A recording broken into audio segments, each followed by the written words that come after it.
Cyber নিরাপত্তা আইনে দায়ের হওয়া স্পিচ অফেন্স সম্পর্কিত মামলাগুলো দ্রুত প্রত্যাহারের সিদ্ধান্ত নিয়েছে সরকার।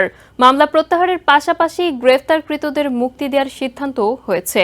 সোমবার আইন, বিচার ও সংসদ বিষয়ক মন্ত্রণালয় থেকে পাঠানো এক বিবৃতিতে এ তথ্য জানানো হয়েছে। এসব মামলায় কেউ গ্রেফতার থাকলে তাৎক্ষণিকভাবে মুক্তি পাবেন আইনি প্রক্রিয়ায়। তথ্য ও যোগাযোগ প্রযুক্তি আইন, ডিজিটাল নিরাপত্তা আইন এবং সাইবার নিরাপত্তা আইনে বর্তমানে ৮টি ট্রাইব্যুনালে ৫,৮১৮টি মামলা চলমান রয়েছে।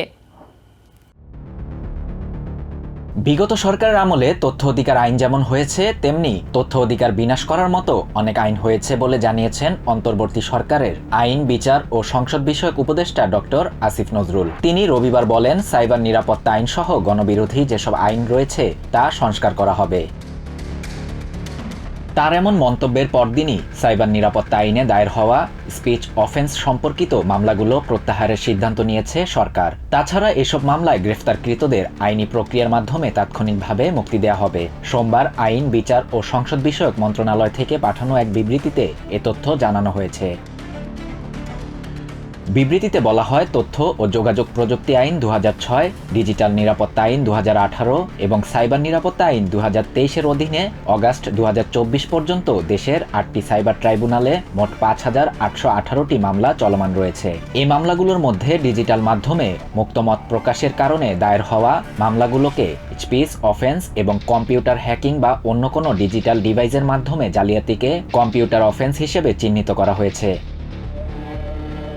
আরও বলা হয়, বর্তমানে স্পিচ অফেন্স সম্পর্কিত মোট ১,৩৪০টি মামলা চলমান রয়েছে, যার মধ্যে ৪৬১টি মামলা তদন্তকারী সংস্থার নিকট তদন্তাধীন এবং ৮৭৯টি মামলা দেশের ৮টি সাইবার ট্রাইব্যুনালে বিচারাধীন রয়েছে।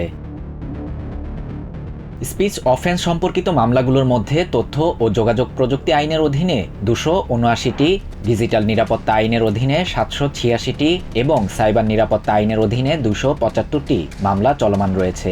বর্তমান সরকার স্পিচ অফেন্স সংক্রান্ত মামলাগুলো দ্রুত প্রত্যাহারের সিদ্ধান্ত নিয়েছে। ১,৩৪০টি স্পিচ অফেন্স সম্পর্কিত মামলার মধ্যে বিচারাধীন ৮৭৯টি মামলা আইন মন্ত্রণালয়ের সঙ্গে স্বরাষ্ট্র মন্ত্রণালয়ের সমন্বয়ের মাধ্যমে দ্রুত প্রত্যাহার করা হবে। এছাড়া তদন্তাধীন ৪৬১টি মামলা চূড়ান্ত রিপোর্ট দাখিলের মাধ্যমে দ্রুত নিষ্পত্তির জন্য তদন্তকারী কর্মকর্তাকে নির্দেশ দেওয়া হবে। শাহরিয়ার শাফাত, TVN24 নিউজ ডেস্ক।